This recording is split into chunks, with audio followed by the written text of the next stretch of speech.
আজকে বক্তৃতা দিতে আসেনি। আমি এসেছি বঞ্চিত উত্তরবঙ্গের সাক্ষী হতে। একথাগুলো এর আগেও দুটি জনসভায় বলে এসেছি। একথা বলেছি আমি পঞ্চগড়ে, বলেছি দিনাজপুরে, এখন বলছি ঠাকুরগাঁয়ে। উত্তরবঙ্গকে বলা হয় বাংলাদেশের শস্য ভান্ডার। বাংলাদেশের 1/3 ভাগ খাদ্য এখানে উৎপাদন হয়, ফল উৎপাদন হয়, সবজি উৎপাদন হয়। সারা বাংলাদেশকে যারা খাবার সরবরাহ করেন তারা গরিব হতে পারেন না। এই মাটি উর্বর, মানুষ পরিশ্রমী, ধুরন্ধররা তাদেরকে গরিব বানিয়ে রেখেছে। যুগের পর যুগ বৈষম্য করা হয়েছে, ন্যায্য পাওনাটা দেওয়া হয়নি। সরকার এসেছে, সরকার গিয়েছে, নেতা এসেছেন, নেতা গিয়েছেন, হয়তোবা তাদের ব্যক্তিগত কিছু সুযোগ সুবিধা হয়েছে, কিন্তু জনগণের যা হওয়া দরকার ছিল সেটা হয়নি। বলবেন কিছুই হয়নি, না হয়েছে। একেবারে যদি অস্বীকার করা হয়, সত্যকে অস্বীকার করা হবে। কিন্তু দুর্নীতি এবং দুঃশাসনের কারণে যা হওয়ার কথা ছিল তার কিছুই হয়নি। যদি দুর্নীতি আর দুঃশাসন না থাকত তাহলে উত্তরবঙ্গ বাংলাদেশের কৃষি রাজধানীতে পরিণত হতো। এখন সেই পুরোনো কায়দায় জমিতে অল্প অল্প করে চাষ, হাড় ভাঙ্গা পরিশ্রম, অথচ জামানা যুগ এখন বহু এগিয়ে গেছে। এই কৃষককে যদি সহজ শর্তে বিনা লাভে ঋণ দিয়ে, প্রযুক্তি হাতে তুলে দিয়ে, আপনাকেই বলছি, ইন্স্যুরেন্স করলে সিটিতে সুরক্ষা পাবেন নিশ্চিত। তাদেরকে বলা হতো আনন্দের সাথে মাঠে ফসল ফলাও, সেই ফসল এখন যা উৎপাদিত হয় তার কমপক্ষে 3 গুণ উৎপাদন হয়।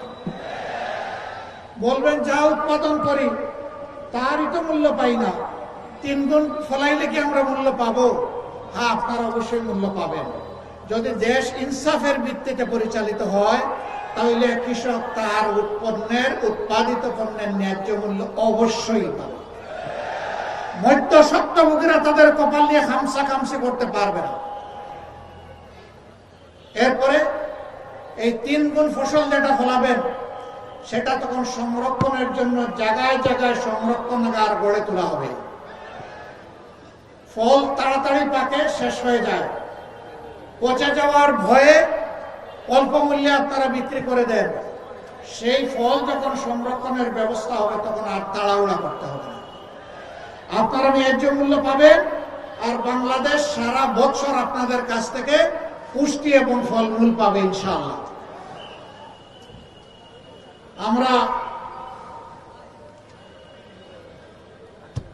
আমরা এই ঠাকুরগাঁয়ে কথা দিয়ে যাচ্ছি, আল্লাহ যদি আমাদেরকে নির্বাচিত করে আপনাদের ভোটে, আপনাদের ভালোবাসায়, আপনাদের সমর্থনে সরকার গঠনের সুযোগ দেন, তাহলে বাংলাদেশের সব কয়টি জেলায় একটি করে মানসম্মত সরকারি মেডিকেল কলেজ গড়ে তোলা হবে ইনশাআল্লাহ।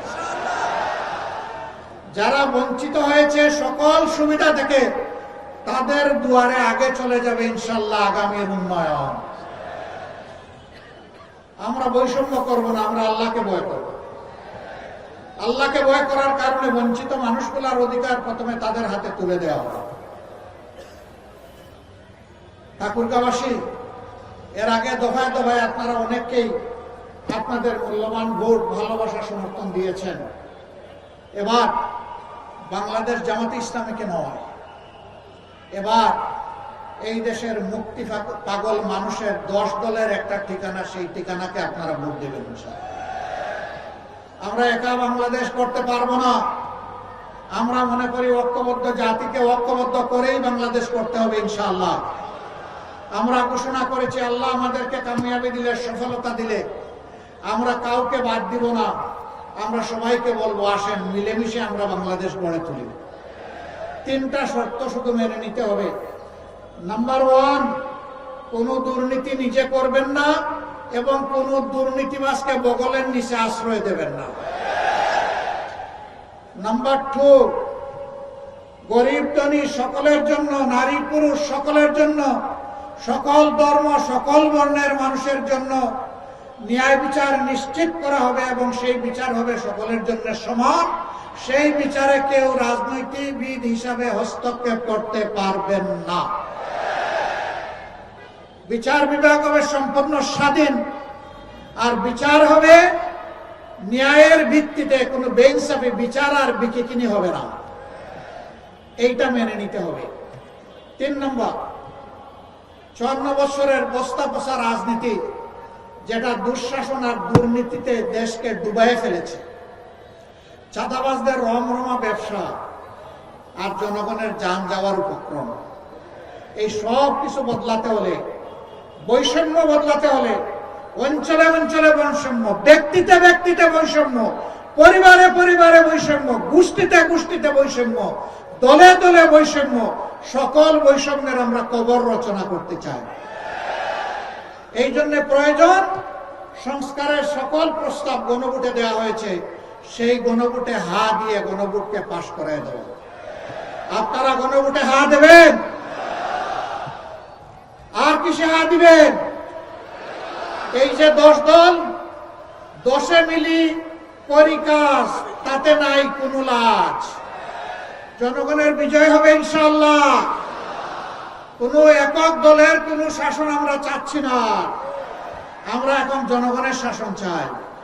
আলিম উলামা থাকবেন, এদেশের দক্ষ মানুষগুলা থাকবে, দেশপ্রেমিক দলগুলো আসবে, যারা দেশকে ভালোবাসে, কোন আধিপত্যবাদকে যারা মেনে নেবে না, তাদের সবাইকে নিয়ে আগামীর বাংলাদেশ আমরা গড়বো ইনশাআল্লাহ। সেই দিনটার জন্যই জাতি অপেক্ষা করছে। দফায় দফায় অনেককে সুযোগ দিয়ে আপনারা দেখেছেন। এবার একটু ওই মানুষগুলাকে সুযোগ দেন যারা নিজেরা চাঁদাবাজি করে না, বরঞ্চ চাঁদাবাজদেরকে রুখে দেওয়ার জন্য শপথ নিয়েছে। ওই মানুষগুলাকে আপনারা এবার সমর্থন দিয়ে সংসদে পাঠান, সরকার গঠনের সুযোগ দিন, যারা নিজেরা দুর্নীতি করবে না এবং কোনো দুর্নীতি সহ্য করবে না। ওই মানুষগুলাকে আপনারা নির্বাচিত করুন, যারা মানুষকে সম্মান করতে জানে, যারা মানুষকে ভালোবাসতে জানে। ওই মানুষগুলোকে আপনারা এবার নির্বাচিত করুন, যাদের হাতে দেশ আসলে বিদেশে বন্ধু খুঁজবে কিন্তু কোনো প্রভু মানবে না। ওই মানুষগুলোকে আপনারা নির্বাচিত করেন, আর কোন ধর্মের ধর্মগুরুকে, কোন আলিম উলামাকে, আর কোন স্বৈর শাসকের হাতে নির্যাতিত হতে হবে না। ওই মানুষগুলোকে আপনারা নির্বাচিত করুন, যারা ধর্মে বর্ণে বিভাজন সৃষ্টি করে মানুষের সমাজে মানুষকে বিভক্ত করে মুখামুখি করে ফেলে, তাদের বাইরে এসে একটা ঐক্যের সমাজ, সংহতির সমাজ, ভালোবাসার সমাজ, সবাইকে নিয়ে বাংলাদেশকে একটা ফুলের বাগানে পরিণত করার সমাজ যারা গড়ার শপথ নিয়েছে, সেই 10 দলকে আপনারা সমর্থন করবেন। প্রিয় দেশবাসী, যদি আমরা আল্লাহর মেহেরবানিতে আপনাদের ভালোবাসায় নির্বাচিত হই, তাহলে আমরা কথা দিচ্ছি যে আমরা ইনশাআল্লাহ আমরা গোটা উত্তরবঙ্গকে বাংলাদেশের গৌরবের কৃষি রাজধানীতে পরিণত করবো ইনশাআল্লাহ। এখানে যেখানে এয়ারপোর্ট হওয়ার এয়ারপোর্ট হবে, সৈয়দপুর এয়ারপোর্টকে আন্তর্জাতিক মানে ইনশাআল্লাহ উন্নীত করা হবে, যাতে শিল্পের বিকাশ, এগ্রো বেসড ইন্ডাস্ট্রি, কৃষিভিত্তিক শিল্পের বিকাশ এবং তার পণ্য, উৎপাদিত পণ্য সারা দেশে এবং বিশ্বে ছড়ায় পড়ে। এই জন্য কমিউনিকেশন ব্যবস্থাকে উন্নত করা হবে। আমরা আর দেখতে চাই না বেকারত্বের কষ্ট বুকে চেপে এখানকার সন্তানেরা রাজধানী ঢাকায় গিয়ে গলিতে গলিতে কষ্ট করবে, ঘোরাঘুরি করবে, একটা চাকরি পাবে না। আমরা চাই তাদেরকেই দক্ষ জনবল হিসাবে গড়ে তুলে উন্নত শিক্ষা এবং প্রশিক্ষণের মাধ্যমে প্রত্যেকটি ঘরকে এক একটা ইন্ডাস্ট্রিতে আমরা পরিণত করতে চাই। বিশ্বে এরকম বহু দেশ আছে, জাপান আছে, ভিয়েতনাম আছে, চায়না আছে, তারা তাদের প্রত্যেকটা ঘরকে ইন্ডাস্ট্রিতে পরিণত করেছে। তারা যদি পারে আমরাও পারবো ইনশাআল্লাহ। এই দেশের চেহারা বদলে যাবে শুধুমাত্র আমাদের যুবক যুবতীদের হাতে আমরা যদি কাজ তুলে দিতে পারি, সম্মানজনক কাজ, তাদেরকে কাজ তুলে দেওয়ার হাতে আগে যদি হাত তুলে আমরা গড়ে দিতে পারি। আপনারা জেনেছেন, দেখেছেন, আমরা ঘোষণা করেছি দক্ষ জনশক্তি গড়ার জন্য আমরা পরবর্তী চাকরিতে প্রবেশ করার আগ পর্যন্ত, একজন কেউ আজানের জবাব দেবেন, চাকরিতে প্রবেশ করার আগ পর্যন্ত পর্যাপ্ত ট্রেনিং দেওয়ার জন্য সর্বোচ্চ প্রয়োজনে একজন ছাত্রছাত্রীর পিছনে প্রতি মাসে আমরা 10,000 টাকা করে সরকারি কোষাগার থেকে ব্যয় করব। এরপরে তাদেরকে দক্ষতা দিয়ে বলবো, যাও এবার দেশ সেবা করো, এবার বিশ্বের যেখানে পছন্দ সেখানে যাও, গিয়ে দেশের জন্য তুমি কিছু করো। এরা আর বেকারত্বের অভিশাপে ভুগবে না। অনেকে বলেছেন বেকার ভাতা দিবেন, বেকার ভাতা অপমানের। আমরা তাদের হাতে অপমানের চাবি তুলে দিতে চাই না, আমরা সম্মানের কাজ তুলে দিতে চাই। এখানে যুবক যারা হাত তুলুন, আপনারা কাজ চান না বেকার ভাতা চান? কাজ চান কারা? হাত তুলেন। আলহামদুলিল্লাহ, সবাই কাজ চায়, একজনও বেকার ভাতা চায় না। আমরা ওই জাতিকে বেকার বানাতে চাই না। সম্মানিত ঠাকুরগাঁওবাসী, কথা আমি শেষ করব। এখানে 3টা নির্বাচনী আসন আছে। আমি আগেও বলেছি, দফায় দফায় অনেককে অনেক সুযোগ দিয়েছেন। আপনাদের এই ভাইগুলাকে এবার একটু সুযোগ দেন। আপনারা দিতে রাজি আছেন? আপনারা এই কয়জনে দিলে হয়ে যাবে? প্রত্যেকটি ঘরকে জাগিয়ে তুলতে হবে ইনশাআল্লাহ, মা বোনদেরকে জাগিয়ে তুলতে হবে। আমরা নারী পুরুষ সবাই মিলে আমাদের স্বপ্নের প্রত্যাশার বাংলাদেশ গড়ব ইনশাআল্লাহ। আমরা সেই অ্যাসপায়ারিং বাংলাদেশ অফ দি ইয়াথস, যুবকদের আকাঙ্ক্ষার বাংলাদেশ আমরা গড়ব। মায়েদের জন্য নিরাপদ বাসস্থান, যাতায়াত, কর্মস্থল আমরা নিশ্চিত করব ইনশাআল্লাহ। তারা গর্বের সম্মানের সাথে তারা এই দেশকে সেবা করবেন, তারা অবদান রাখবেন সকল উন্নয়নমূলক কর্মকাণ্ডে। আমরা সবাই মিলে হাতে হাত মিলিয়ে ইনশাআল্লাহ আমরা দেশ গড়ব। আমরা কোনো বিভাজন সৃষ্টি করতে চাই না। আমি আগেই বলেছি, 3 শর্তে যারা রাজি হবেন, এটি বাংলাদেশ জামাতে ইসলামীর শর্ত না, এটি জনগণের কলিজার শর্ত। এদেশের মানুষ এইগুলাই চায়, এর বাইরে কিছুই দেখতে চায় না। আসুন আমরা সেই মানুষগুলোকে আপনাদের হাতে তুলে দেই, যাদেরকে নিয়ে আগামী দিনে আপনারা কাজ করবেন, সংসদে পাঠাবেন। আপনাদের সেবক হয়ে কাজ করবে, মালিক হয়ে নয়। সৎ হয়ে কাজ করবে, চুর হয়ে নয়। আপনাদের সম্পদের পাহারাদার হবে, চৌকিদার হবে, সম্পদের মালিকে পরিণত হবে না ইনশাআল্লাহ।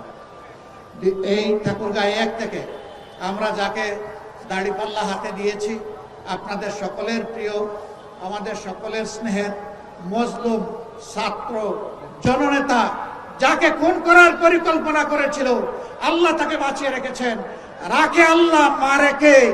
এখন আমরা দেখতে চাই এই লোকটাকে আপনারা সুযোগ দিয়ে সংসদে পাঠাবেন এবং সে আপনাদের জন্য দিন রাত কাজ করে যাবে। আপনারা কি রাজি আছেন? আলহামদুলিল্লাহ।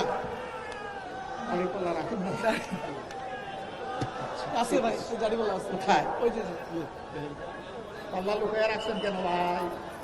পাল্লা তো জনগণকে দেব। এই যে আমরা দেলোয়ার হোসেনের হাতে এই ঠাকুরগাঁও 1 আসনের পাল্লা তুলে দিলাম ইনসাফের প্রতীক। আপনারা চূড়ান্ত সংগ্রাম করে দিন রাত কেটে বিজয় ছিনিয়ে আনবেন ইনশাআল্লাহ। ধন্যবাদ আপনাদেরকে। ঠাকুরগাঁও 2 আসনে বিশিষ্ট আলেমে দ্বীন হযরত মাওলানা আব্দুল হাকিম, তাকে বারবার ষড়যন্ত্র করে হারিয়ে দেওয়া হয়েছে। এবার আপনারা কোন অপশক্তি যদি আপনাদের বুট নিয়ে বাড়াবাড়ি করতে আসে, সেই হাত আপনারা কি রুখে দিতে পারবেন? ইনশাআল্লাহ তার পক্ষে আপনারা বিজয় ছিনিয়ে আনার জন্য লড়াই চালিয়ে যাবেন। বিজয় আমাদের হবে ইনশাআল্লাহ। ঠাকুরগাঁও 3 আসন। এই আসনে মাস্টার মিজানুর রহমান সাহেব, তিনি একজন শিক্ষক, সবার প্রিয়, আপনাদের প্রিয়, আমাদের প্রিয়, আমরা আশা করি আল্লাহ তাআলারও প্রিয়। আপনারা তাকে আমরা পাল্লা তুলে দিলাম, এই পাল্লায় আপনারা বিজয় করবেন ইনশাআল্লাহ।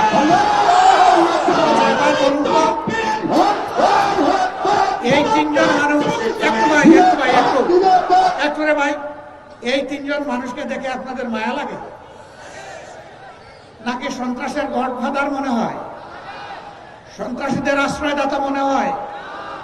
তাদেরকে মনে হয় এদেশের জাগ্রত জনতার কণ্ঠস্বর, মুক্তিপাগল মানুষের কণ্ঠস্বর। আমরা আপনাদের কাছে আমানত রেখে গেলাম, আপনাদের ভোটের আমানত দিয়ে তাদেরকে আপনারা সুযোগ করে দেবেন। 5 বছর আমি কথা দিয়ে যাচ্ছি, এই তিনজন আপনাদের আমানতের পাহারাদার হবে, চৌকিদার হবে ইনশাআল্লাহ। এখানে বন্ধু সংগঠনের নেতৃবৃন্দ এসেছেন, পার্শ্ববর্তী জেলা থেকে অনেকে এসেছেন, এনসিপির নেতৃবৃন্দ এসেছেন, খেলাফত মজলিসের এসেছেন, তারপরে আমাদের জাগপার নেতৃবৃন্দ এসেছেন। তাদেরকে আমরা একটু সামনে আসার জন্য বলছি। আমরা তাদের কথা শুনলে নিজেরাই উপকৃত হতাম, ঠাকুরগাঁওবাসী উপকৃত হতো। কেউ বলতে পেরেছেন, কেউ বলতে পারেন নাই। ভবিষ্যতের জন্য জমা রেখে দিলাম। আমরা আবার একসাথে আপনাদের সাথে সামনে এসে হাজির হব, আবার নয় বারবার। আমাদেরকে হারিকেন জ্বালিয়ে খুঁজতে হবে না, আমরা আপনাদেরকে খুঁজে বের করবো ইনশাআল্লাহ। আল্লাহ হাফেজ।